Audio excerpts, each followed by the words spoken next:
ਸਾਈਂ ਲੋਕ ਬੱਚੇ ਪਿੰਡਾਂ 'ਚ ਨੌਲੇਜ ਨਹੀਂ ਹੈਗਾ ਨਹੀਂ ਇਸ ਹੈ, ਗੱਲ ਦਾ।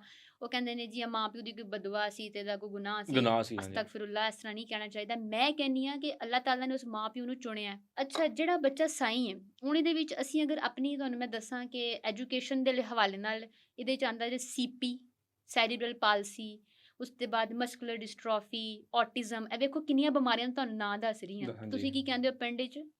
ਸਾਈਂ। ਸਾਈਂ ਲੋਕ, ਹਾਂਜੀ। ਤੁਸੀਂ ਬਸ ਕਹਿੰਦੇ ਹੋ ਸਾਈਂ। ਤੇ ਸਾਡੇ ਵਿੱਚ ਇਹ ਮੈਂ ਤੁਹਾਨੂੰ ਸਿਰਫ 3 ਦੇ ਨਾਂ ਦੱਸੇ ਨੇ, ਬੇਤਹਾਸ਼ਾ ਜੇ। ਤੁਸੀਂ ਡਾਕਟਰ ਕੋਲੇ ਲੈ ਕੇ ਤੇ ਉਹ ਤੁਹਾਨੂੰ ਦੱਸੇਗਾ ਬੱਚੇ ਨੂੰ ਕੀ ਹੈ। ਕੀ ਹੋਇਆ? ਅਗਰ ਤੁਹਾਡਾ ਬੱਚਾ 3 ਮਹੀਨੇ ਦਾ ਹੋ ਗਿਆ, 6 ਮਹੀਨੇ ਦਾ ਹੋ ਗਿਆ, ਉਹ ਗਰਦਨ ਨਹੀਂ ਸੰਭਾਲ ਰਿਹਾ ਤੇ ਅੱਲਾ ਵਾਲਿਓ ਡਾਕਟਰ ਕੋਲੇ ਤੇ ਲੈ ਕੇ ਲੈ ਕੇ ਜਾਓ। ਜਾਓ। ਮਸਲਾ ਕੀ ਹੈ, ਘਰ ਮਾਲਸ਼ਾਂ ਕਿਉਂ ਕਰਦੇ ਪਏ? ਦੇਸੀ ਘਿਓ ਪਾਇਆ, ਹਮ, ਦੇ ਰਗੜੇ ਤੇ ਲਿਟੇ ਰਗੜਾ। ਰਗੜਾ, ਹਾਂਜੀ। ਠੀਕ ਹੈ ਜੀ।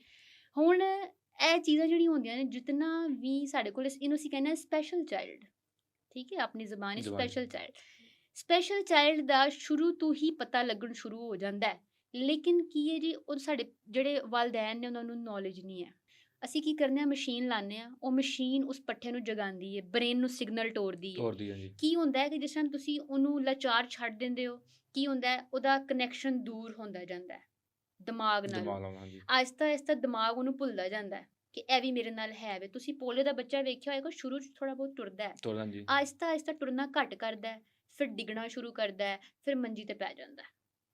ਇੰਝ ਹੀ ਹੁੰਦਾ ਨਾ। ਹਾਂਜੀ। ਉਹ ਕੀ ਹੁੰਦਾ ਹੈ ਕਿ ਤੁਸੀਂ ਉਹਦੇ ਪੱਠਿਆਂ ਨੂੰ ਕੁਝ ਤਾਕਤ ਨਹੀਂ ਦਿੰਦੇ, ਉਹ ਦਿਮਾਗ ਵੀ ਉਹਦੇ ਤੋਂ ਕਨੈਕਸ਼ਨ ਦੂਰ ਹੋਈ ਜਾਂਦਾ ਹੈ ਤੇ ਉਹ ਪੱਠਾ ਡੈਡ ਹੋ ਜਾਂਦਾ ਹੈ। ਆਪਾਂ ਕੀ ਕਰਨੇ ਆ, ਆਪਾਂ ਉਹਨੂੰ ਮਸ਼ੀਨਾਂ ਲਾਉਂਦੇ ਆ, ਉਹਨੂੰ ਐਕਟੀਵੇਟ ਕਰਨੇ ਆ, ਫਿਰ ਉਹਦੀਆਂ ਵਰਜਿਸ਼ਾਂ ਕਰਾਉਂਦੇ ਆ, ਪੱਠੇ 'ਚ ਤਾਕਤ ਲੈ ਕੇ ਆਈ ਦੀ ਏ ਤੇ ਉਹ ਬੱਚੇ ਤੁਰਨ ਸ਼ੁਰੂ ਹੋ ਹੋ ਜਾਂਦੇ ਨੇ। ਜਾਂਦੇ।